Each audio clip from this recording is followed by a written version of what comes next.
Bueno, parece que ahí está grabando. Porque bueno, por ahí vamos a decir algunas cosas y si por ahí la gente no está presente hoy, bueno, tiene que enterarse de algunas cositas. Bueno, buenos días a todos. Vamos a comenzar con esta primera clase de la asignatura Sensores Remotos. Así que bueno, de parte mía y del equipo de cátedra, les damos las bienvenidas a este nuevo año lectivo y en particular a nuestra asignatura Sensores Remotos. Eh, Permítanme que vaya presentando la pantalla. Eh, Ustedes ven la pantalla,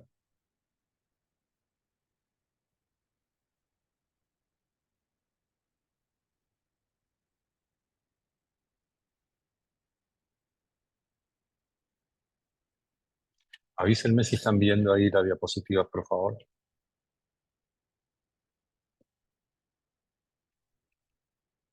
Sí, profe. Bien, bueno, toca.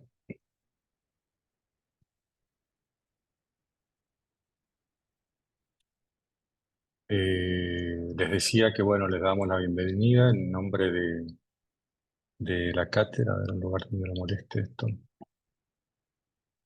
Mi nombre es Osvaldo Daniel Cardoso, soy el profesor que va a estar a cargo del dictado de la parte teórica de esta asignatura y en los trabajos prácticos va a estar el profesor Cristian da Silva. También este año vamos a tener como profesora escrita a Estefanía Mesa Torres y dos ascriptas más como alumnas, que bueno, todavía no salió la resolución. Por eso no las presentamos, pero seguramente en el transcurso de las clases las van a conocer, ¿sí? Esta es una asignatura del tercer año de la carrera de geografía, tanto de licenciatura como de profesorado, y viene a ser la última de la componente técnica de nuestra carrera, ¿sí? Porque ya tuvieron técnicas uno, técnicas 2, estadística. eh, Así que, bueno, con esto es como que vendríamos a cerrar el ciclo técnico dentro de la formación en geografía. Es una materia cuatrimestral. eh, Luego, más adelante, ustedes me van a decir si quieren el cursado promocional sin examen final o con examen final. Ya saben que sin examen final vamos a tener tres parciales. Con examen final solo rinden dos y obviamente el examen final en el turno que corresponde. Es una asignatura un poco larga, podríamos decir, ¿sí? Así que no demoren en leer los apuntes, en estudiar, en repasar. Más o menos vamos a tener un parcial, pensando en el modo promocional, eh, en abril, mayo y junio aproximadamente, ¿sí? Luego le voy a pasar bien los exámenes, las fechas de exámenes. Eh, bueno, se los digo ahora, pero luego lo voy a poner por escrito también, ¿sí? El 4 de abril sería el primer examen parcial, el 9 de mayo el segundo examen y el tercer parcial el 13 de junio, con la posibilidad de recuperatorio el 17 de junio, donde se recuperan cualquiera de los parciales que hayan desaprobado. Normalmente los parciales nuestros son, les dije que esta es una asignatura técnica, entonces es claro que la parte de procedimiento es importante acá. Sin embargo, el primer parcial es eminentemente teórico. El segundo sí ya tiene un 50 y un 50 de teoría y de práctica, y el tercer parcial es eminentemente práctico. Ustedes tienen que desarrollarlo en la computadora y nosotros vamos a evaluar el resultado que ustedes han logrado, ¿sí? Como se imaginarán, bueno, no sé si se imaginarán, pero esto de sensores remotos tiene que ver básicamente con imágenes, ¿sí? Antes eran casi exclusivamente imágenes del satélite, hoy, bueno, ya el tema de las imágenes generadas con drones también se empieza a ver un poquito, pero bueno, básicamente es con imágenes de satélite porque es lo que hay de libre acceso y es a lo que ustedes más fácilmente pueden llegar a obtener sin pagar, ¿sí? Eso es una facilidad que la mantenemos, obviamente. Y también eh,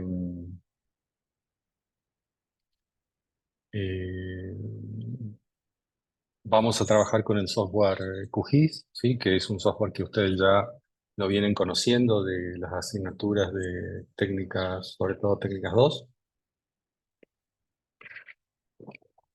Así que bueno, si están un poco olvidados de eso, les sugerimos bueno, que vean algunos videos introductorios, algo sobre QGIS, cosa de que el profe de las prácticas pueda avanzar rápidamente y no detenerse en lo que es el manejo de la interfaz y cosas así que a veces es, bueno, es una pérdida de tiempo, ¿sí? Así que eso le vamos a dejar como tarea un poco a ustedes. Bien, esta presentación fue hecha hace muchísimo tiempo por la doctora Liliana Ramírez, que era quien estaba a cargo de esta asignatura. Pero bueno, a mí me gusta mostrarla, yo la mantengo porque eh, es como un resumen de qué se trata la asignatura, así que siempre lo estoy mostrando en nuestras clases. ¿Ok? En el tema uno vamos a ver un poco lo que es bueno, la parte introductoria, si se quiere, qué es lo que estudian los sensores remotos, el origen y la evolución de esto. Van a ver que van a encontrar con distintas acepciones lo mismo, pero esto que aparece acá al final y al principio son términos sinónimos, ¿no? Pero por el medio van a encontrar otros y lo que tienen que saber ustedes es que son lo mismo: observación remota, percepción remota, teledetección. Lo que no es lo mismo es sí, eso es diferente. O lo mismo tecnologías de información geográfica, que es más amplio, tampoco es equivalente. Los sensores remotos son como un componente dentro de las tecnologías de información geográfica. Bueno, la idea de esto es que vean un poco su evolución, su desarrollo. Van a ver que como está vinculado a la tecnología, tiene un desarrollo importante, vertiginoso, cuesta mucho seguirlo. Es como cualquier tecnología, ¿sí? Hoy en día tenemos, no sé, este celular, pero suponiendo que lo compramos hoy, pero al cabo de un mes, o prácticamente ya cuando lo compraste, hay otro modelo más nuevo, con nuevas funcionalidades, y esto ya rápidamente como que pasa a, no a ser obsoleto, ¿no? Pero va perdiendo capacidades. Bueno, acá en el mundo de la tecnología ocurre lo mismo, ¿sí? Tanto los productos que son las imágenes, como los software, las tecnologías, las técnicas, se van mejorando continuamente y eso hace bueno, que hay que estar atento y capacitarse permanentemente para seguir con esto. Eh, Tiene muchas ventajas, por eso nosotros pensamos que es importante para la formación en geografía. Al trabajar con imágenes satelitales estamos observando el espacio geográfico, así que nada mejor que una herramienta como esta para los geógrafos. Sin embargo, hay que ser conscientes de que tampoco es la panacea, ¿sí? Tiene ciertas limitaciones. Y eso es importante que ustedes los conozcan, porque luego, como geógrafos, les pueden decir, bueno, haceme tal cosa con una imagen. Bueno, ustedes tienen que tener la capacidad suficiente de decir, bueno, sí se puede hacer, o no se puede hacer, o se puede hacer, pero eh, bajo estos términos, ¿sí? Eh, por ejemplo, les pongo un ejemplo concreto. Hay gente que se imagina que en una imagen satelital uno hace mucho zoom y puede encontrar el poste de luz de la calle. Ya van a ver que eso es un poco eh, más ficción que realidad. Se pueden llegar a ver cosas, pero tiene limitaciones. Y eso ustedes tienen que saberlo y explicarle a quien se lo pida, ¿sí? Si es un decisor, o un cliente, lo que fuese. Ustedes tienen que tener en claro esas limitaciones, porque si no, bueno, se puede vender algo que no es así. Bien, esta para mí, la unidad 2 es una de las más importantes, porque tiene que ver con los fundamentos físicos que te explican cómo se forma una imagen satelital, cómo se representa en una computadora y cómo la podemos aprovechar desde el punto de vista numérico, ¿sí? Ya van a ver que una imagen satelital básicamente es una matriz de números que está guardado en un archivo digital, y eso tiene muchas ventajas porque podemos procesarlo con la computadora, ¿sí? Por eso se llama procesamiento digital de las imágenes. Eh, pero bueno, quizás se aleja un poquito de lo que ustedes vienen viendo en geografía, no tanto, pero hay que recordar un poco lo que vieron de física en el secundario, recordar algunos conceptos de electromagnetismo y de luz sobre todo, eh, para comprender cómo es este proceso. Porque insisto, con la idea que les dije anteriormente, ustedes muchas veces los van a requerir como especialistas, como personas que saben sobre esto. Entonces ustedes tienen que saber explicar cómo es que se formó la imagen, de dónde proviene, para que, bueno, para que la gente o el cliente o quien fuese, eh, no sé si comprenda todo el concepto, pero al menos sepa las limitaciones, esto de que, qué cosas se pueden ver en una imagen y qué cosas no. ¿Entiende? Entonces, bueno, esta para mí es una unidad muy importante, que hay que tomársela con tiempo, ¿sí? Esta unidad, eh, a ver, todo el apoyo de cada unidad va con un capítulo de libro. Nosotros lo que hacemos es darle la mitad en inglés y la mitad en castellano. Para facilitarles esta unidad, siempre dejamos el tema 2 en castellano, ¿sí? Porque es un poquito el más difícil de comprender. Así que acá van a tener el capítulo de Chubieco en castellano para que, bueno, sea un poco más ameno la comprensión de los principios físicos de la observación remota, ¿sí? Con respecto a la unidad 3, tiene que ver con plataformas y sensores. Bueno, quizás son conceptos nuevos, pero básicamente tiene que ver con los satélites y con las imágenes, ¿sí?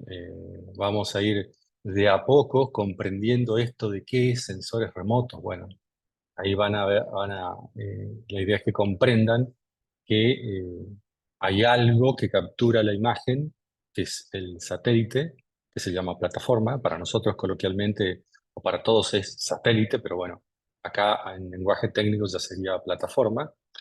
Y luego la imagen que se forma en esa plataforma, que es eh, luego transferida a la superficie terrestre, procesada, y nosotros la descargamos de un servidor, es una imagen, ¿sí? No es una foto, por ejemplo, para empezar. Bueno, todos estos conceptos vamos a ir aclarando acá y ya van a ver que estas imágenes tienen ciertas características, eh, tienen una temporalidad, tienen una resolución espacial, que eso es como lo que vieron ustedes en CD Raster en Técnicas 1, ¿sí? Que el raster tiene el tamaño de píxel. Bueno, con las imágenes ocurre lo mismo. Eh, Así que bueno, la idea es que tengan un panorama de las plataformas y sensores porque, bueno, no sé si conocen alguno. Pregunto, ¿alguien conoce algún satélite?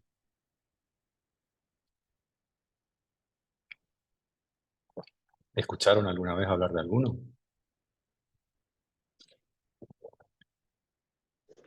Sí, profe, el Sputnik. El Sputnik, bien, bien, bien, bien. Es un satélite. No son de los que vamos a utilizar acá, porque Sputnik es un satélite de comunicación. Acá cuando veamos los tipos de plataformas, fíjense acá en la parte izquierda dice terrestres, aéreas, satelitales. Bueno, no dice las funciones. Pero Sputnik fue un satélite de prueba y un satélite de comunicaciones. Los que nosotros vamos a usar son otro tipo de satélites que también tienen una componente de comunicación, pero lo que hacen es como un barrido de la superficie terrestre. Eso no hacía Sputnik. Estos satélites que nosotros usamos comienzan en la década del 70 recién a trabajar, a generar imágenes, y son las que vamos a utilizar, ¿sí? Pero bueno, de a poco son muchos, así que está bueno que los vayan conociendo al menos de oído, cosa de que, bueno, al finalizar la cátedra, si yo les digo Landsat, les digo Spot o les digo Sentinel, bueno, ustedes sepan de qué satélite les estoy hablando, porque van a escuchar muchísimos nombres. ¿Sí? Bien, con respecto a las imágenes, van a ver que, bueno, lo bueno de la imagen es que es un producto digital en origen. Ese producto digital en origen, mucho tiempo se utilizó también como papel, en formato analógico, y como formato digital, obviamente. En el formato papel, que son como las cartas imágenes que ustedes tienen en biblioteca, de geografía, bueno, tienen una impresión en un color bastante intuitivo, y el agua se ve azul o oscura, la vegetación se ve verde, bueno. Eh, es fácil de interpretar porque es intuitivo, lo asociamos rápidamente a lo que vemos en la realidad. ¿Sí? Si uno mira de la calle, yo acá estoy viendo la ventana de mi casa y veo un árbol verde, bueno,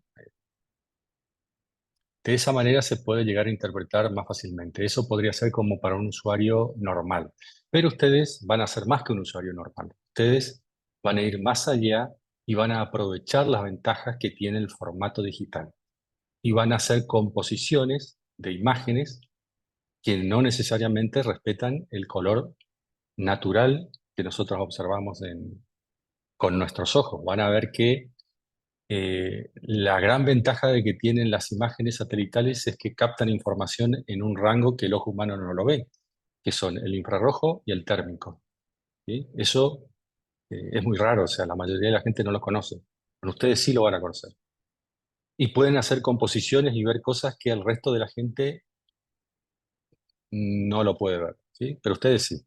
Ahí es donde viene el plus de ustedes como geógrafos para sacar, para obtener información que, bueno, otra gente no la puede hacer. Eh, entonces, hay técnicas para hacer la interpretación visual, ya sea en un formato papel o digital, también lo podemos hacer en la computadora.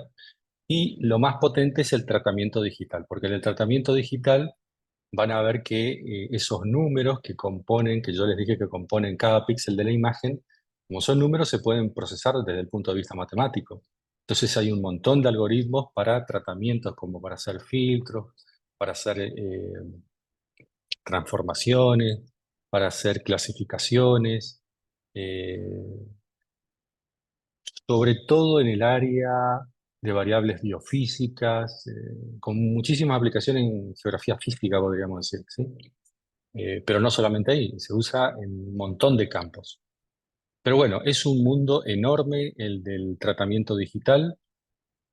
Seguramente ahí con el profe da Silva le van a sacar provecho a esta parte. Bueno, y finalmente, lo que es un poco la conexión con los sistemas de información geográfica, que como les dije, esto vendría a ser como la última parte de lo que vieron en técnicas uno y en técnicas 2. Van a ver que hay funciones que se parecen al tratamiento con SIG raster sobre todo, y hay otras que se diferencian claramente. Pero siempre estamos hablando de información georreferenciada, eh, de información geográfica, así que eso no debería suponer un problema para ustedes. Eh,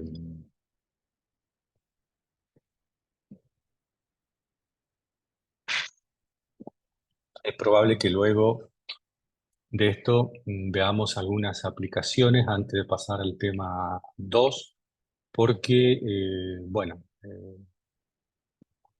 es por ahí es la última unidad el de las aplicaciones y bueno, a veces no nos queda tiempo y no lo vemos y a mí me parece importante que ustedes vean las aplicaciones para que se comprenda para qué sirven las imágenes.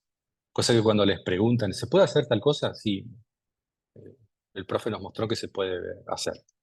Quizás acá no veamos todo completamente porque esto es prácticamente una carrera, ¿sí?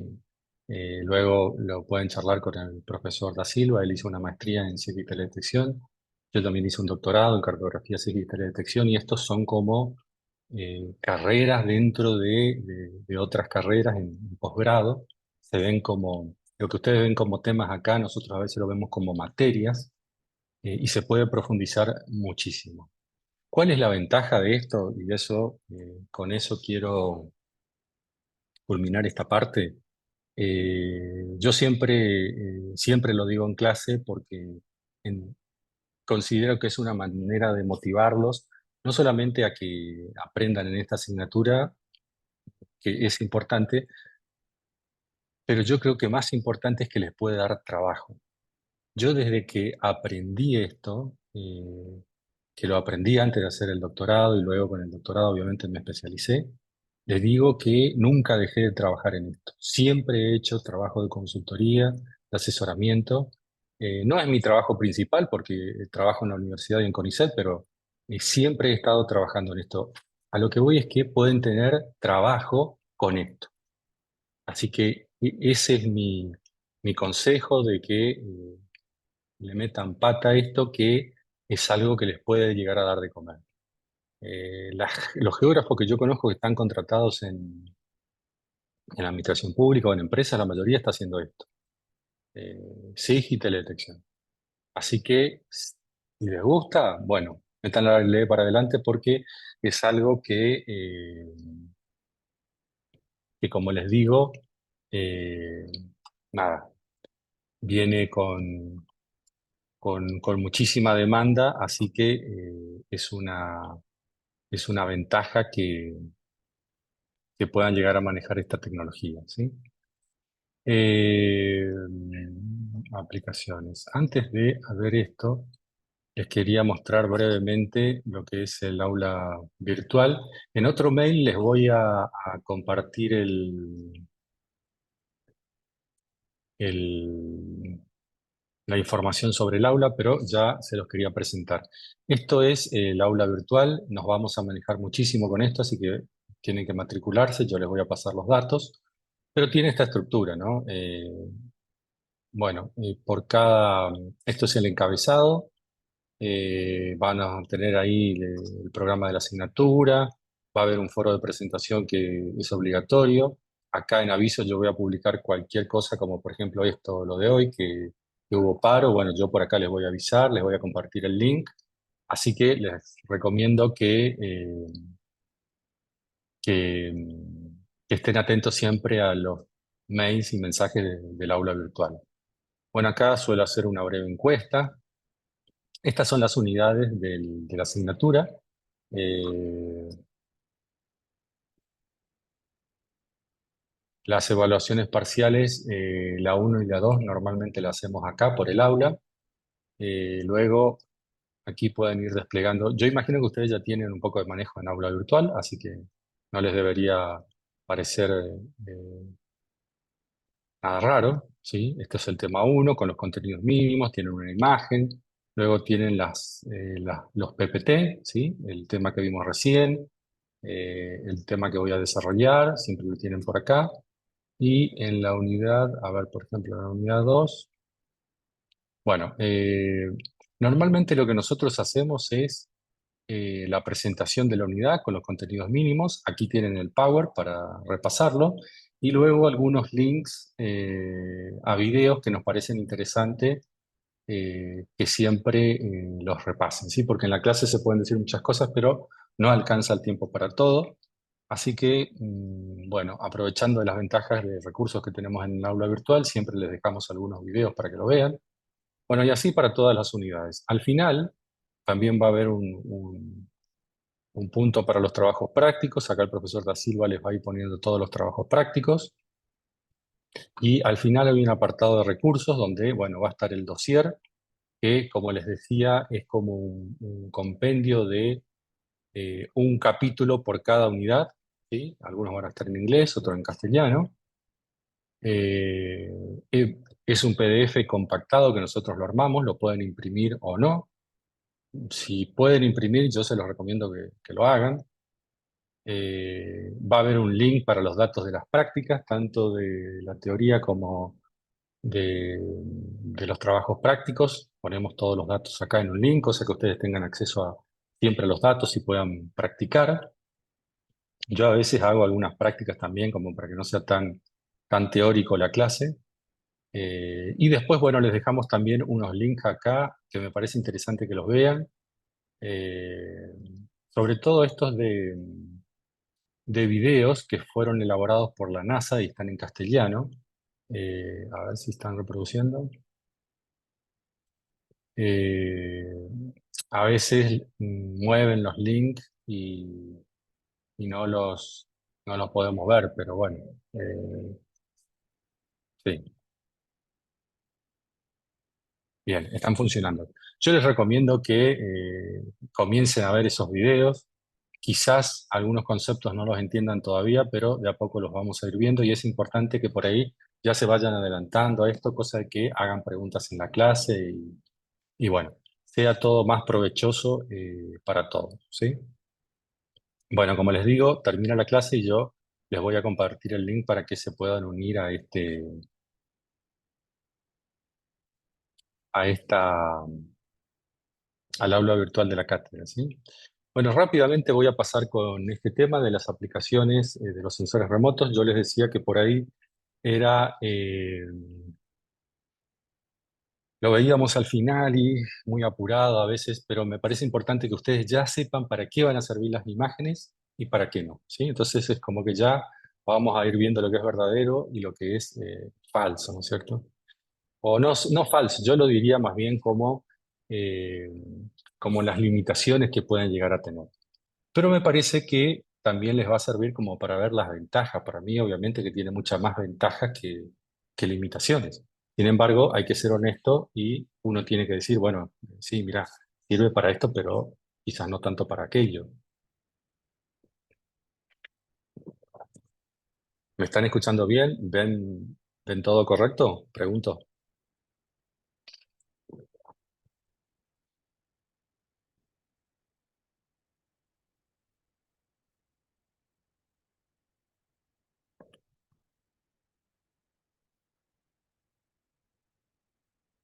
Bien.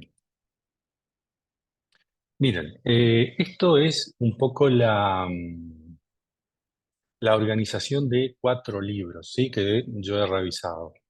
Y es de donde nosotros por ahí sacamos los capítulos de los libros que luego los compartimos, ¿sí? Campbell, Navone, Pinilla y el CCRS de Canadá, que también tiene un libro. Y bueno, un poco cómo lo proponen es de esta manera el estudio de las imágenes satelitales pero bueno, a mí me gusta mucho el enfoque de Pinilla porque se parece mucho al de la geografía, ¿no? Nosotros sabemos que, y esto lo habrán visto en bio quizás, tenemos como los grandes componentes en la Tierra, que es la litósfera, la atmósfera, la hidrósfera, y en contacto, en el espacio de contacto entre ellos es la biosfera, que se da sobre la superficie terrestre y es donde un poco la geografía tiene su punto de anclaje, ¿sí? ¿Nos interesa la litósfera? Sí, algunos aspectos de la litósfera sí. ¿Nos interesa la atmósfera? Bueno, sí, un poco, para climatología, pero no nos centramos los geógrafos en eso, ¿sí? Nos interesa ese punto de contacto que es la superficie terrestre donde convergen, donde chocan estos, estos componentes, ¿sí? Entonces, el enfoque de Pinilla me parece el más apropiado y luego, bueno, hay todo un desarrollo en cartografía y en ordenamiento del territorio que ahí los geógrafos son fuertes, así que por eso les digo que me gusta el enfoque de Pinilla. Este libro de Pinilla, aunque es un poco viejito, lo van a encontrar en la Biblioteca de Geografía, ¿sí? Ya tiene sus años, pero bueno, como les decía. Entonces, les decía que eh, los sensores remotos tienen su epicentro en ese punto de contacto entre la hidrósfera, la biosfera, eh, la atmósfera y la litósfera, que es la superficie terrestre, lo que Tricard llama como la epidermis de la Tierra, ¿sí? La epidermis para nosotros es el espacio geográfico, es un plano, lo podríamos ver desde ese punto de vista, donde vamos a encontrar esos 3 componentes biótico, abiótico y antrópico que están interactuando, ¿sí? Y eso, ¿por qué tiene importancia acá? Bueno, porque es lo que nosotros vamos a ver reflejado, su interacción, en las imágenes de satélite. ¿Cómo que vamos a ver reflejado? Claro, la interacción ambiente y ser humano, y lo vamos a ver en las ciudades, en los cultivos, ahí está la interacción entre ellos. Pero también la hidrósfera, vemos los ríos, los lagos, los océanos, eh, y también los componentes bióticos. Vemos el desarrollo de la vegetación, vemos cómo se quita la vegetación, y toda esa interacción que a nosotros, esas relaciones que se dan sobre el espacio terrestre, nos interesan. Normalmente son sensores remotos, váyanse acostumbrando ya a esta palabra, se las conoce como cubiertas o coberturas de la Tierra. ¿Sí? Eh, pero bueno, nosotros, la verdad es que eh, este análisis, esta descripción de lo que ocurre sobre la superficie terrestre ya lo venían haciendo los geógrafos con otras técnicas. Pero ¿cuál es el sentido de verlo acá con imágenes de satélite? Bueno, tiene sus ventajas. Nos va a servir para medir la extensión, para describirlo, ¿sí? Un poco la fase descriptiva que ya se venía haciendo también, pero acá yo ya les dije que vamos a ver cosas nuevas. Vamos a ver, analizar su dinámica, vamos a comparar, ¿sí? Y ahí es donde vamos a ver otros principios aplicado a otros principios de la geografía, como la evolución, no solamente la localización y la relación, sino la parte dinámica que es sumamente interesante, incluso la perspectiva, es decir, conocer hacia futuro qué es lo que puede llegar a pasar con un territorio. Que eso, yo les digo que es el punto más fuerte, más demandado. Eh, Así que bueno, la idea es que ustedes puedan llegar a ese punto también. Bueno, ¿qué tiene que ver entonces con el estudio de la litósfera? Bueno, fíjense que el estudio de la litósfera se pueden ver procesos, se pueden aplicar en el caso de la erosión de suelo, de las bardas patagónicas o cuando se hace tala de colinas como las que ven en las imágenes de la parte superior, se pueden aplicar los principios de localización, distribución y extensión. Y en las imágenes satelitales se ven de esta forma. Y ahí ya empezamos en una de las principales ventajas. ¿Cuál es la diferencia entre que yo me vaya a ver esa barda y la vea en la imagen? Y si yo voy a ver la barda y hago trabajo de campo, ¿y qué tal si tengo que recorrer las bardas de todo un valle de un río patagónico? Y ese trabajo me puede llevar meses, gente. O sea, si yo hago una localización puntual y voy y observo y hago trabajo de campo, no sé, tomo muestras, puede ser un trabajo terriblemente costoso en tiempo, en dinero y en esfuerzo personal. En cambio, en una imagen satelital, yo puedo llegar a obtener el valle completo del río y analizar el fenómeno que me interesa. ¿Se entiende? Entonces, esa es una gran ventaja. La extensión que cubren las imágenes satelitales supera ampliamente lo que puede llegar a cubrirse de manera presencial con el ser humano ahí. ¿Sí? No digo que sustituye, pero tiene esa gran ventaja.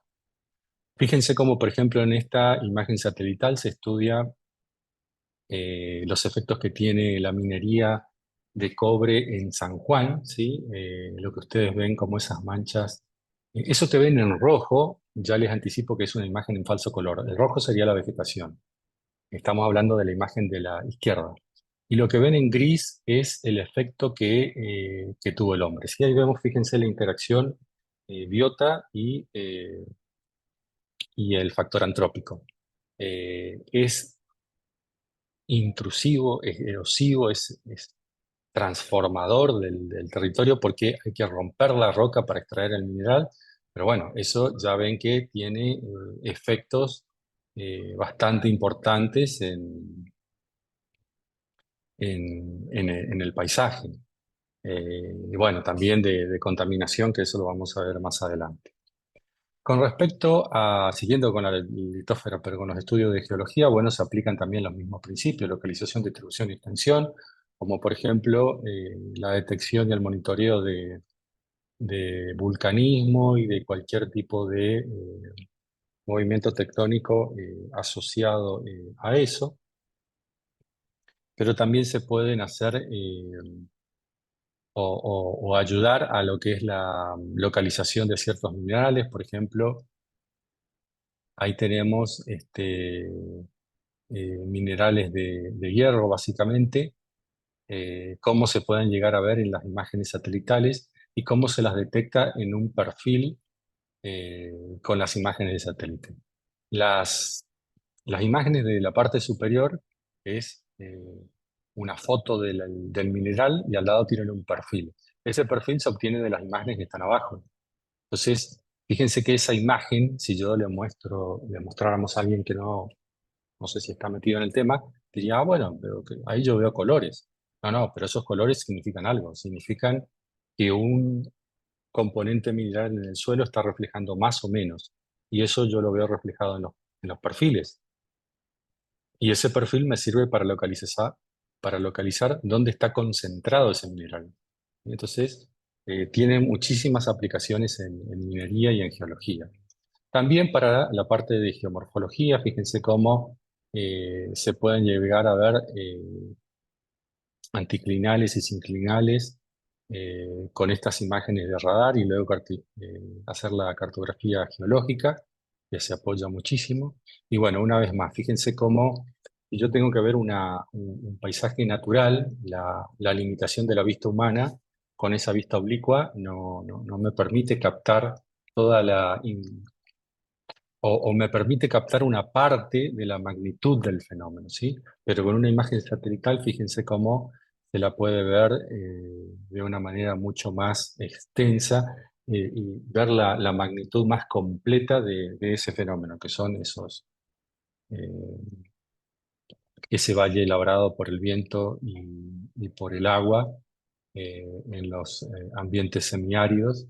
Bueno, también se parecen bastante a nuestra Patagonia. Eso es el, el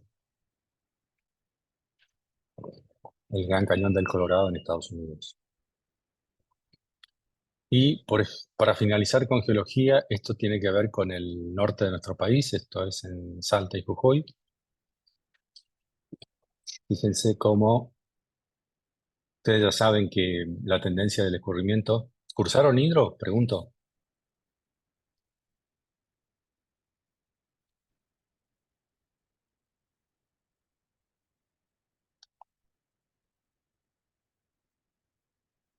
Bien. Entonces, habrán visto un mapa de hidrografía de Argentina y van a ver que en el norte hay una tendencia general, no en todos los ríos, pero eh, topográfica, por lo tanto, de escurrimiento por gravedad del agua, del oeste hacia el este, ¿sí? Acá están las nacientes de esos ríos y obviamente que ustedes saben que en el noroeste hay cordones montañosos que van paralelo a la cordillera de los Andes. Bueno, esto es la precordillera y un fenómeno interesante es cómo los ríos, algunos se encajonan y otros cortan los cordones montañosos. ¿Se acuerdan cómo se llama este fenómeno cuando el río corta a la cadena? Ya lo vieron en Geomorfo. A ver, ¿alguien se acuerda?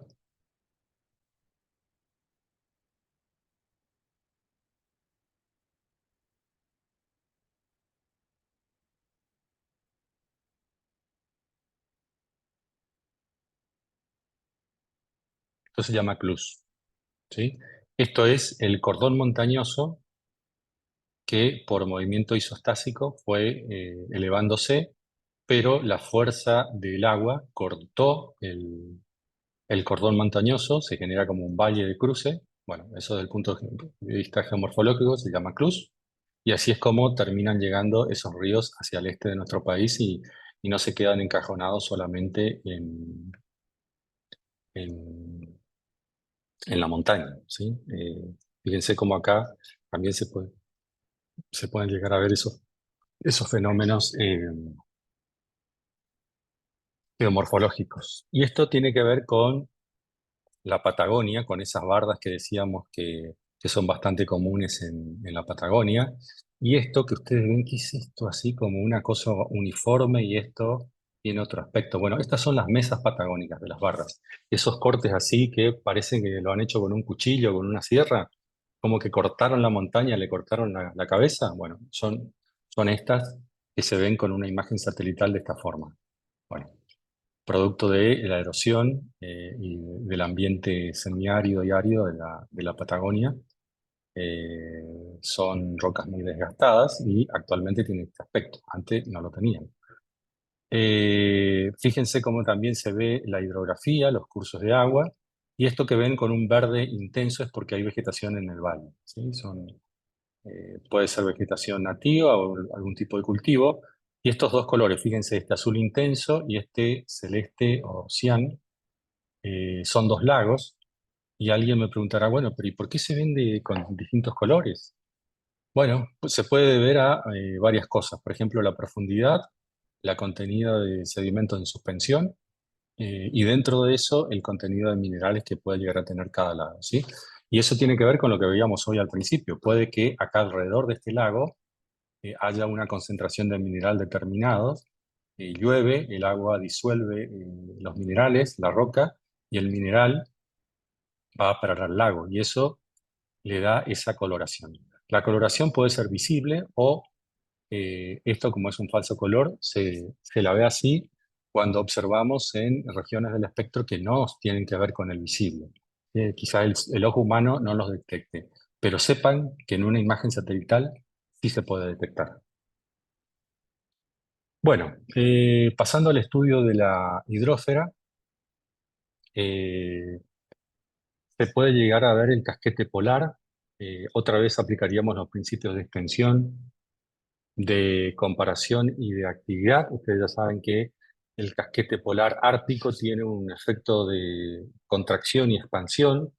Se cree que en un futuro va a desaparecer producto del calentamiento global, eso ya se está viendo hace bastante tiempo, pero me quedo con esa idea. O sea, antes de que existieran las imágenes satelitales, era sumamente difícil cartografiar el casquete polar por esta variabilidad interanual que tenía. Fíjense que esto es Siberia, la Siberia de Rusia, acá tenemos Alaska, aquí tenemos el norte de Canadá,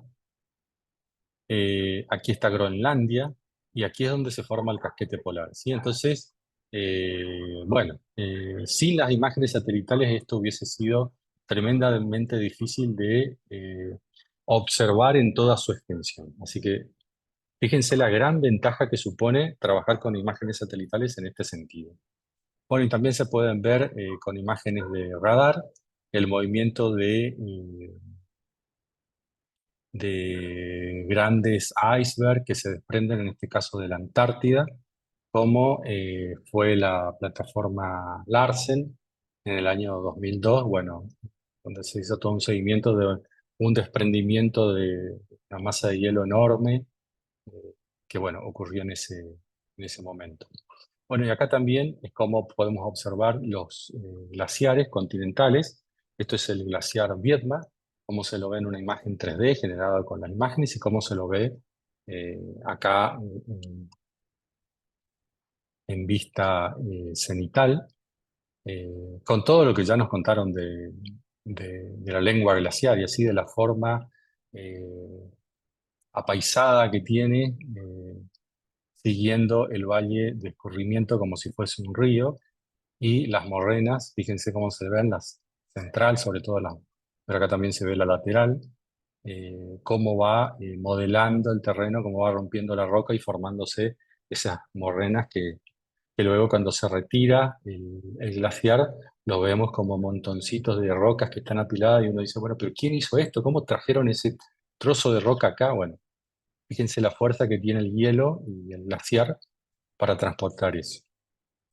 Siguiendo con la hidrósfera, bueno, podemos calcular la temperatura tanto en superficie como en el mar. Esto es un mapa global de temperatura marina, ¿sí? Hasta que no existieron los satélites, esto no se podía hacer.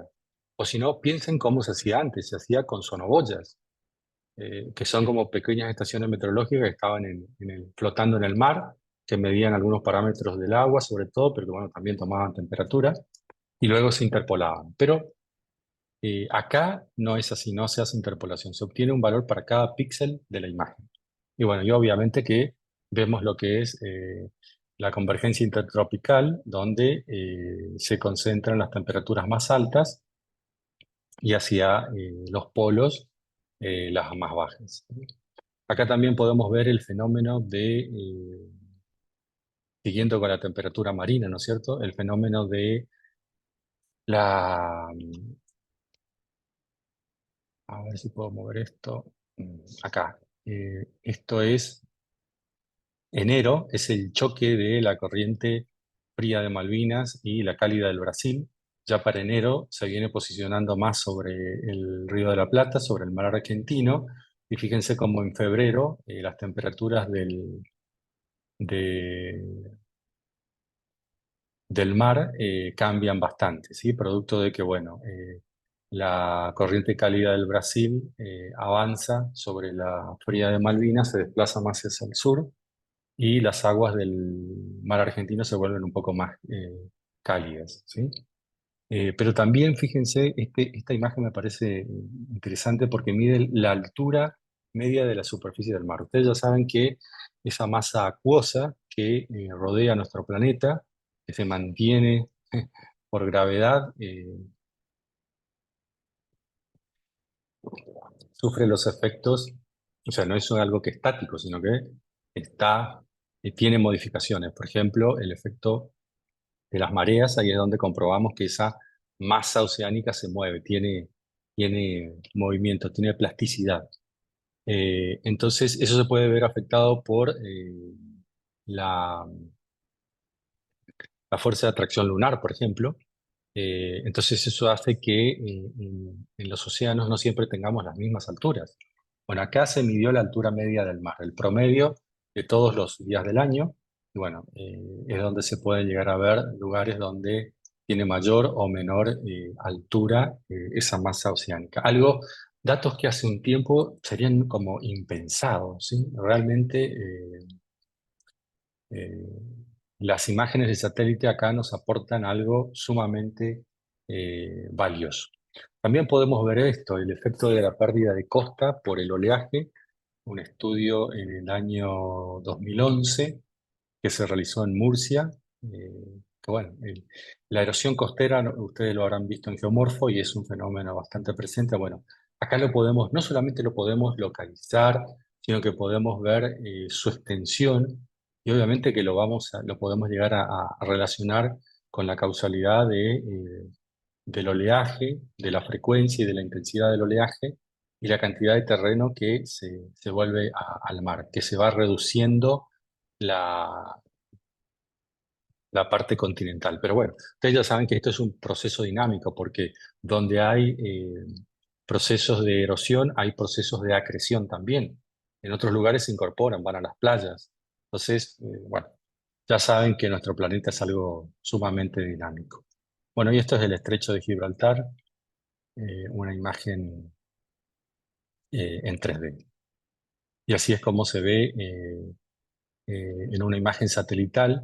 Y esas marcas que ustedes ven acá en la parte derecha de la imagen como ondas, lo que demuestra es el intercambio de aguas que viene desde el Océano Atlántico y entra al mar Mediterráneo, ¿sí? Ustedes ya saben, el estrecho de Gibraltar está hacia eh, el oeste de Europa, entre España y Marruecos. Es como una brecha que conecta ese enorme mar que cubre todo el norte de África y el sur de Europa con el océano Atlántico. Entonces, muchas veces, o sea, obviamente que sabemos que están en contacto, pero acá es como que se demuestra el flujo, el intercambio de aguas que tienen estas dos, el mar Mediterráneo y el océano Atlántico. Bueno, seguimos con las aplicaciones en hidrografía, se pueden determinar cuencas hidrográficas por medio de modelos digitales de elevación que pueden llegar a ser un derivado de las imágenes y también se pueden simular inundaciones ya con una tecnología un poco más avanzada que se llama LiDAR, que es un tipo de- de tecnología dentro de los sensores remotos que trabaja con un láser, con una luz especial y bueno, Sirve sobre todo para detectar altura, entonces se puede modelar la altura de los edificios y con ello se puede llegar a modelar eh, ciertas alturas del pelo del agua y simular inundaciones y ver las áreas afectadas, los edificios afectados, etcétera. Sumamente interesante para lo que es planificación. Bueno, con respecto a las aplicaciones de hidrósfera, podemos ver contaminación, como por ejemplo ahí, esto fue la contaminación de, acá está en el río Magdalena, de un petrolero que tuvo un derrame hace unos años, bueno, ya hace bastante, en 1999, y cómo se vio en las imágenes satelitales. En la imagen derecha es una imagen Landsat y en la imagen izquierda es una imagen radar, ¿sí? Eh, Bueno, son distintas maneras de ver. Y acá, bueno, una vez más, podemos aplicar los principios de la ciencia geográfica que tienen que ver con la distribución, extensión y obviamente la conexión, ¿sí? Eh, Cómo se relaciona con el mar. Esto también tiene que ver con las aplicaciones atmosféricas, que tiene que ver con, básicamente con la cantidad de radiación que va llegando mes a mes a la superficie terrestre. Esto es algo que, como les decía, muchas veces era intuitivo. O sea, nosotros sabemos que en las zonas intertropicales la radiación es más alta que las regiones, en las áreas extratropicales, ¿sí? Bueno, pero acá lo podemos llegar a comprobar por medio de mediciones que se hacen de la radiación y bueno, y animaciones de este tipo que nos van diciendo cómo esa radiación va variando, ¿sí? Porque a veces podemos suponer cosas que no son ciertas. Acá sí que estamos comprobando dónde es que llegan esos mayores valores de radiación. Y esta aplicación me pareció sumamente interesante porque acá en el mapa de la derecha lo vemos a escala global, pero no crean que la radiación se puede medir solamente a escala global. Me pareció sumamente interesante este que lo miden a escala mucho más a detalle, en un área urbana. Y quizás acá en nuestro país no tenga tanta importancia porque, bueno, las ciudades más importantes no están en climas templados. Bueno, quizás Buenos Aires puede ser un templado oceánico, pero tampoco es que hace mucho frío. Pero en las ciudades de América del Norte y de Europa, sobre todo el norte de Europa, que están a latitudes más altas y donde el frío es importante, en invierno es importante saber dónde llega la radiación, dónde están los máximos montos radiactivos, porque tiene que ver con la planificación, cómo se construyen las ciudades o cómo se puede eh, eh, modificar un poco el entorno humano para que sea mejor habitable. El tema es que estas ciudades fueron construidas, muchas de ellas en la edad medieval, con calles muy estrechas y con pocos espacios abiertos, y eso se ve acá. Entonces, fíjense que los máximos montos radiactivos, que están en color rojo, van a aparecer en las plazas, en los espacios abiertos, y estos colores azules, fíjense que se ven en estas callecitas angostas, y es donde prácticamente no tienen sol durante todo el día, ¿no? Porque o tienen muy pocos minutos durante el día, ¿sí? Por cómo, por el ángulo de inclinación solar, ¿sí? Que cuando sale no es suficiente como para dar sombra sobre la superficie, porque las calles son estrechas. Bueno, entonces es importante conocerla, como les decía, como para mejorar un poco la habitabilidad en algunas ciudades. Siguiendo con las aplicaciones de la atmósfera para meteorología, ustedes ya saben que se usa muchísimo, lo habrán visto en climatología con la profesora Snyder. Estos fenómenos meteorológicos, como el avance de un frente frío, se pueden aplicar los principios de distribución, extensión y actividad, ya que esto tiene una dinámica, pero a mí me pareció sumamente útil desde que comenzaron a aparecer estas imágenes para comprender la extensión de los frentes fríos, porque yo recuerdo, quizás ustedes ya nacieron con las imágenes, pero yo me acuerdo que cuando estudiaba, esto recién aparecía, y yo tenía la idea de mi niñez cuando se venían las tormentas en verano, vos veías en el horizonte, salías a la calle y veías como una torre de una nube que venía avanzando, pero eso era nuestra visión local, un punto que está limitado a la vista humana. Pero yo siempre me preguntaba, bueno, pero ¿qué tan grande es esto? Bueno, y lo comprendí recién cuando vimos las imágenes satelitales. Y ahí es donde uno comprende lo diminuto que es la visión humana. Porque eso que yo veía eh, como algo enorme en mi vista era muchísimo más de enorme, que tenía miles de kilómetros de extensión. Era un enorme frente que van avanzando, como ustedes ya lo saben, desde el sur de nuestro país hacia el noreste, ¿sí? Eh, bueno, ese tipo de comprensión de la magnitud de los fenómenos se pueden llegar a ver recién con las imágenes de satélite. Y a eso le podemos sumar el seguimiento de fenómenos dinámicos que se dan, bueno, aquí casi no tenemos, pero los huracanes o tifones, depende de en qué parte del mundo estemos utilizando, estemos observando, tienen distintas denominaciones, pero básicamente son estos fenómenos que tienen una dinámica muy particular y hace que el seguimiento periódico sea importante para ver las áreas que van a afectar. También se puede llegar a medir la velocidad del viento. Esto para mí fue eh, increíble porque, bueno, vieron, no sé, la película de Twister, ¿no? De que se dedican a medir la velocidad del viento dentro del tornado. Bueno, eh, acá no hace falta meter sensores adentro del tornado porque los satélites ya están preparados, tienen sensores para medirlos a distancia, ¿sí? Esa es la idea de no poner en riesgo la vida de nadie para obtener estas mediciones. Bueno, obviamente que se pueden llegar a medir otro tipo de fenómenos como las inundaciones. Otra vez aplicamos los principios de localización, de distribución y de extensión. Eh, bueno, acá tenemos dos ejemplos del embalse de Doñana en España y en una imagen que no se ve muy bien, en la parte izquierda tiene que ver con la inundación de 1998 eh, en el río Paraná, donde, bueno, imagino que todos conocen lo que es el río Paraná. En ese momento el valle de inundación extraordinario se cubrió y el río tuvo 100 y pico de kilómetros. El ancho de agua que ocupaba tenía 100 y pico de kilómetros. Bueno, esas mediciones, lo mejor es hacerlo con imágenes, porque no es un poco complicado andar midiendo y menos en un momento de inundación, con todo el riesgo que eso conlleva. Que una persona lo haga, digo.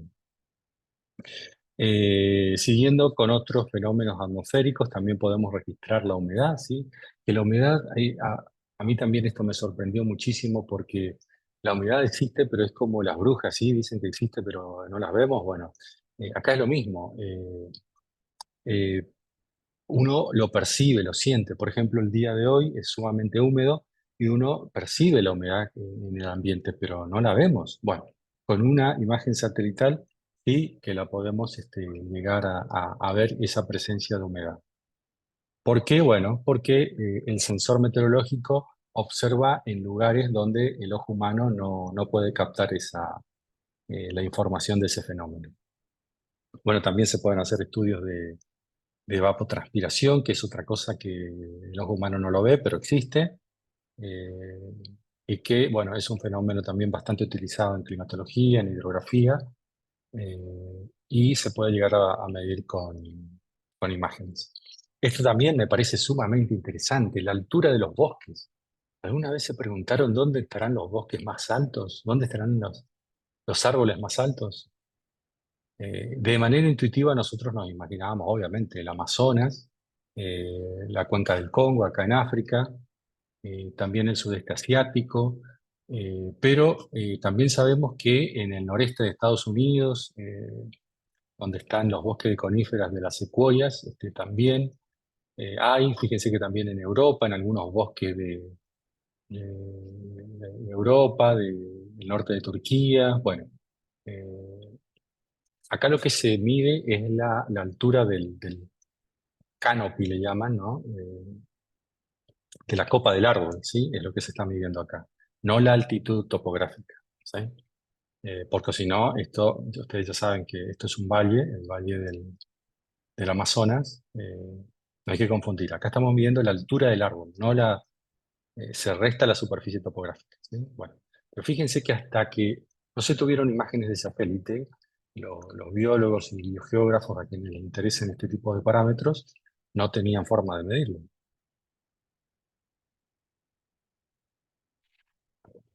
Aquí tenemos otra aplicación que tiene que ver con la agricultura. Esto es la frontera entre Estados Unidos al norte y México al sur, donde bueno, se ve un poco lo ordenado de, de la práctica agrícola al norte y un poco el desorden al sur. Bueno, son prácticas diferentes, uno es más intensivo, el otro extensivo, con más o menos tecnología, en fin, pero es como se ve un poco la aplicación. Bueno, y obviamente que las aplicaciones más nuevas tienen que ver con agricultura de precisión, donde se pueden mezclar eh, curvas de nivel, algunos índices, mediciones en campo de algún tipo de parámetro del suelo, esto que son índices de vegetación, que todavía no, ustedes no saben qué es, pero es como ustedes lo van a construir con las imágenes de satélite, pero es como para observar dónde está la vegetación más vigorosa y la menos vigorosa, o la que se está muriendo en estado de senescencia. Y bueno, y a partir de ellos hacer seguimientos de aplicación de fertilizantes o siembra directa, por ejemplo. Siguiendo con las aplicaciones en la biosfera, esto es un poquito más difícil de ver, pero hay gente interesada que puede ver distribución de fauna, pingüinos en este caso en la Patagonia o ballenas en mar abierto. Bueno, acá yo le daría un poco aplicaría este concepto de limitante, porque hay ciertos fenómenos que se pueden observar y hay otros que no. Por ejemplo, en la imagen de la derecha, en la parte del sedimento de colonias de pingüino, bueno, uno puede llegar a ver un poco el fenómeno de desplazamiento, dónde está el hábitat, donde normalmente se reúnen a parearse, a comer, pero contar uno a uno los pingüinos es un poco difícil, ¿sí? Y esa es una discusión por ahí que se tiene con los biólogos que quieren contar. Quizás ahí, bueno, el trabajo de campo sea un poco más recomendable, o con otra técnica de fotografía, o con un dron hoy en día. Pero con las imágenes satelitales no se pueden llegar a contar porque el pingüino es una cosita muy chiquitita y en las imágenes no se pueden llegar a ver muy bien. Y con las ballenas ocurre algo similar. Obviamente son más grandes que los pingüinos, pero se pueden llegar a confundir con algún otro fenómeno eh, marino, como alguna surgencia o con algún buque, etcétera, ¿sí? Entonces hay que tener cuidado con este tipo de observación. Con respecto a bosques y cultivos, bueno, se puede llegar a lo que es lo que nosotros conocemos como deforestación. Bueno, le aplicamos otra vez los principios geográficos de distribución, extensión, la causalidad y la conexión. Fíjense que en la imagen de la derecha vemos lo que era el bosque nativo en el noroeste argentino, en la zona de contacto entre Chaco y Salta, en 1972, y lo que es a ver si no se ve el año por acá. Pero bueno, esto es en 2010, 2015, donde el avance de la agricultura ha sido evidente, ¿sí? Fíjense cómo se ha quitado la cobertura natural eh, y en lugar de eso se ha instalado un proceso de agricultura, básicamente. Bueno, así también se pueden hacer seguimientos temporales. Y si yo, por ejemplo, obtengo lo que había en, no sé, en el año X, por ejemplo, en 1970, y tengo lo del año 2000, bueno, puedo hacer operaciones aritméticas entre las imágenes, como restarlas, y puedo obtener la diferencia, ¿sí? Acuérdense que estos son números en esencia. Entonces puedo calcular el cambio. Y eso, gente, es sumamente interesante porque no es subjetivo, es objetivo, ¿sí? Porque Cuando hablamos del cambio, el ser humano muchas veces está, por su propia naturaleza, muy influenciado por su subjetividad y puede decir, no, acá cambió mucho, cambió poco, lo que fuese, pero en realidad, bueno, acá con las imágenes de satélites podemos eh, calcular el cambio de una manera mucho más objetiva. Bueno, también se puede generar cartografía, eh, en base a las imágenes se puede generar parcelarios, se pueden generar cartas de imágenes, se puede hacer, generar cartografía y hay tipos de análisis que apoyen el ordenamiento territorial. Y por ejemplo, acá se ven meandros abandonados en el Valle del Ebro, en España, y fíjense cómo se han avanzado con prácticas agrícolas acá en este sector, y bueno, tiene que ver mucho con el reservorio de agua porque es un meandro abandonado que, bueno, en las napas todavía conserva eh, agua y que es aprovechado para la agricultura. También en, bueno, otras aplicaciones de ordenamiento territorial, como ya les comenté, se pueden calcular índices de vegetación, como se ven acá, más bien la altura de la vegetación, se extrae lo que es construido de lo que es vegetación, o sea, acá estamos hablando de componentes biótico y abiótico, y también se puede llegar a esto les puede contar el profesor Da Silva porque él hizo un trabajo de esto, hacer una clasificación del uso de la tierra, o sea, el uso que tiene cada una de las parcelas una vez que vemos lo construido y lo no construido.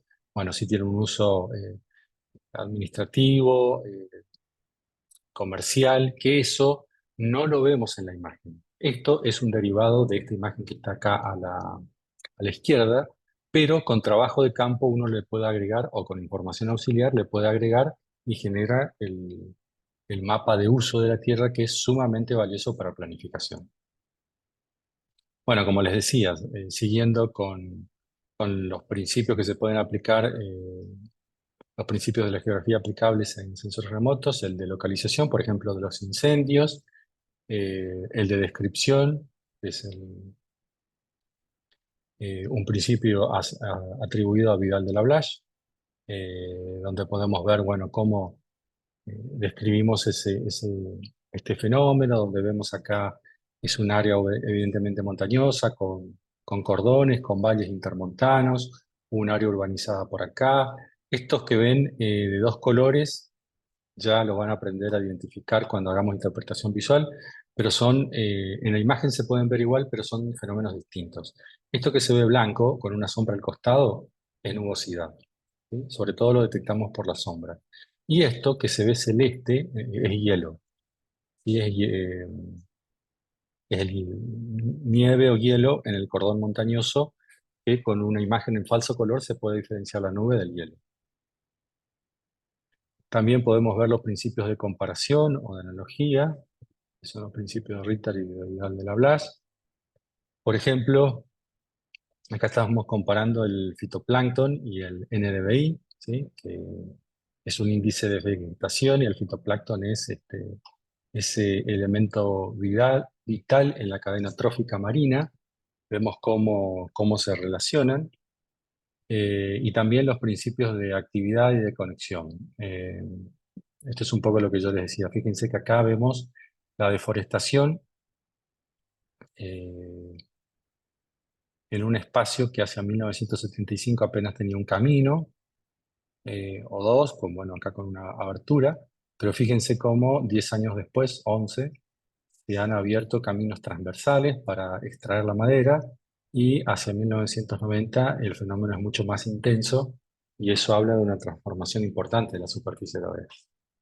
Así que bueno, a modo de cierre, nosotros entendemos que la información satelital provee de una información importante porque te da algo que no la obtenías con otras técnicas, ni con el trabajo de campo, ni con otras técnicas.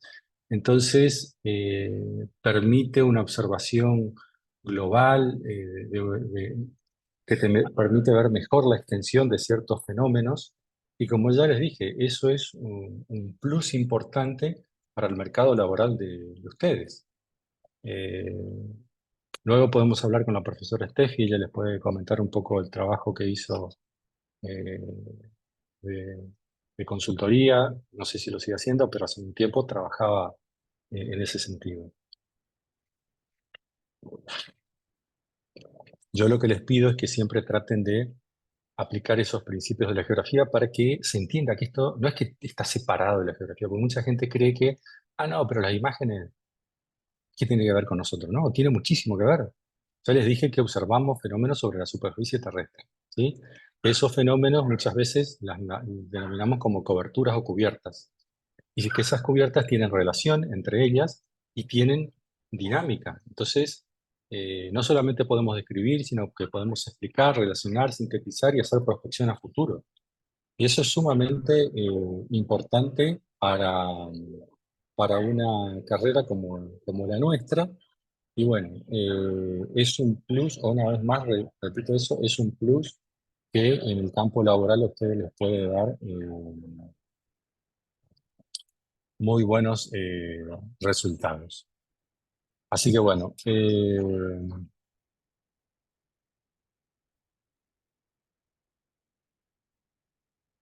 voy a dejar de compartir. Bueno, gente, yo creo que por hoy es suficiente. No sé cómo van a seguir con la clase. Hoy tienen geografía de la población.